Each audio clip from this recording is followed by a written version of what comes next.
Question number 2 की तरफ बढ़ते हैं। Explain fuels principle of management. Fuel कौन है और इसके जो मैनेजमेंट के प्रिंसिपल है, ये इंपॉर्टेंट क्वेश्चन है। फ्यूल ने मैनेजमेंट के वाले से जो कवानीन बनाए हैं आपने उनको एक्सप्लेन करना है। अब बात करते हैं कि प्रिंसिपल क्या होता है। फाउंडेशन ऑफ एनी सिस्टम, किसी भी निज़ाम की जो बुनियाद होती है बेसिकली वो प्रिंसिपल कहलाती है, कानून कहलाती है।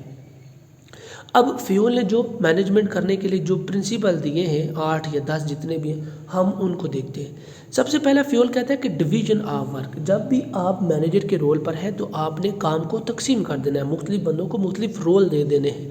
इस तरीके से आप अपने आप को एक अच्छा मैनेजर बना पाएंगे और अपने काम को अच्छे तरीके से पाए तकमील तक पहुंचाने में कामयाब हो जाएंगे। नंबर 2 अथॉरिटी, यानी आपने जिस बंदे को जो रोल दे दिया है आपने उसको अथॉरिटी भी देनी है। फॉर एग्जांपल आपने किसी को कह दिया जी कि आपने जितने भी कंप्यूटर्स हैं आपने उनको ठीक करना है। अब आपने उस बंदे को अथॉरिटी भी देनी है कि अगर कंप्यूटर में कोई पुर्जा ख़राब हो चुका है, उसने नया लाना है या फिर कोई पुर्जा चेंज करना है तो उसको अथॉरिटी दी जानी चाहिए कि हाँ ठीक है तुम कर लो। ये ना हो कि आपने बंदे को कह दिया कि सारे कंप्यूटर मुझे ठीक चाहिए लेकिन कंप्यूटर ख़राब है तो पुर्जा उसने चेंज कर दिया बंदे ने और आपको पता चले तो आप उसको डांटना शुरू कर दें। नहीं, इस तरह आप अच्छे मैनेजर नहीं होंगे और आप चीज़ों को सही से मैनेज नहीं कर पा रहे होंगे। आप उस बंदे को एक बजट दे दें कि इस बजट के अंदर आपको जो भी चीज़ ज़रूरत हो आप रिप्लेस कर लें या फिर अपग्रेड कर लें। तो ये दूसरा पॉइंट था फ्यूल की तरफ से। तीसरा पॉइंट है डिसिप्लिन। हाँ जी, डिसिप्लिन ज़रूरी है। जब तक आप एक डिसिप्लिन के तहत नहीं चलेंगे, कानून के तहत नहीं चलेंगे, टाइम टेबल के तहत नहीं चलेंगे, डेफिनेटली आप अच्छे मैनेजर साबित नहीं होंगे, आपको अच्छे फ्रूटफुल रिजल्ट नहीं मिलेंगे। अब आप बहैसियत मैनेजर तो टाइम पर आ जाते हैं, चीज़ों को सही से देख रहे हैं, लेकिन अगर आपके अंडर काम करने वाले बंदे डिसिप्लिन्ड नहीं हैं तो डेफिनेटली आपका काम सही नहीं होगा। इसलिए आपने सबको डिसिप्लिन रखना है, अप टू द मार्क रखना है। यूनिटी ऑफ कमांड, यानी जो भी आप काम कर रहे हैं, आपके अंदर जो ग्रुप काम कर रहे हैं आपने उन सबको यूनाइटेड रखना है और आपने उन बंदों को ऐसा महसूस नहीं होने देना कि वो आपके बिल्कुल ग़ुलाम है। नहीं, आपने एक हेल्दी इन्वायरमेंट क्रिएट करना है, फ्रेंडली इन्वायरमेंट क्रिएट करना है और जो भी आप बात उनके सामने रखें, जो भी बात आप उनके सामने रखें तो वो आपकी बात को अच्छे तरीके से एक्सेप्ट करें और काम करें। यूनिटी ऑफ डायरेक्शन, यानी आप और आपके नीचे काम करने वाली टीम सारे एक ही मकसद के हसूल के लिए काम कर रहे हो। ये नहीं कि हर बंदा अपने अलहदा बोनस के लिए दूसरे की टांगें खींच रहा हो। नो, ये नहीं करना। नो इंडिविजुअल इंटरेस्ट, वही बात हो गई है कि आपने अपने इनफरादी मफाद को नहीं देखना बल्कि इज्तिमाई मफाद को देखना है। Remuneration, workers must be paid a fair ways for their service, यानी इसका मतलब ये है कि जो भी वर्कर आपके सामने काम कर रहे हैं, आपके अंडर काम कर रहे हैं, आपने उनको उनकी सर्विस के इवज़ अच्छी उजरत देनी है। ऑर्डर, फिर वही बात है, डिसिप्लिन हो गया, ठीक है। जो ज़्यादा काबिल होगा आपने उसको थोड़ी सी ज़्यादा वेट देनी है। जैसे आप स्वीपर को और या फिर एक 16 पढ़े हुए बंदे को जो कि एक कंप्यूटर ऑपरेटर है, डाटा एंट्री भी है, डेफिनेटली उनकी सेम सी तो आप सैलरी नहीं रख सकते। तो आपने उनके रैंक के मुताबिक, उनके ऑर्डर के मुताबिक आपने उनको ट्रीट करना है। एक्विटी, बराबरी होनी चाहिए, इंसाफ होना चाहिए, ठीक है। अगर कोई कंप्यूटर ऑपरेटर गलती कर रहा है, मैनेजर गलती कर रहा है और उसकी सैलरी डिडक्ट हो रही है और मैनेजर से ऊपर का जो बंदा है और वो भी इसी तरह की गलती कर रहा है तो फिर उसके साथ भी वैसे ही किया जाना चाहिए। और फिर आ गया सेंट्रलाइजेशन, यानी आप और आपकी टीम का एक ही मकसद होना चाहिए, एक ही गोल होना चाहिए, एक ही टारगेट होना चाहिए। ये नहीं कि सबके अपने अपने टारगेट्स हों तो इस तरह आपको नुकसान उठाना पड़ सकता है। डेफिनेटली बिल्कुल इसी तरह जिस तरह यूनिवर्सिटीज़ में जब ग्रुप प्रोजेक्ट बनाया जाता है तो सब मिलकर काम करते हैं, अपने अपने हिस्से का काम ले लेते हैं, लेकिन उनका मेन गोल एक होता है, वो एक सेंटर के गिर्द अपनी अपनी एफर्ट्स को जारी रखते हैं। तो ये फ्यूल के प्रिंसिपल्स थे जो कि क्वेश्चन नंबर 2 था। क्वेश्चन नंबर 3 है critical path model with advantages and disadvantages. Critical path model क्या है? अब आपने इसके एडवांटेजेस भी बताने और डिसएडवांटेजेस भी बताने। क्रिटिकल का मतलब होता है तनकीदी, पैथ रास्ते को कहते हैं, मॉडल मुने को कहते हैं। अब आपने इसके फ़ायदे और नुकसानात बताने हैं। Critical path method, critical path is the sequential activities from start to the end of a project. अब इस जगह पर या इस सबक में क्रिटिकल पैथ का मतलब ये है, अब तनकीदी रास्ता नहीं है, इसका मतलब ये है सिक्वेंशनल एक्टिविटी, सिक्वेंशनल तरतीबवार एक्टिविटीज़, सरगर्मियाँ from start to the end, शुरू से लेकर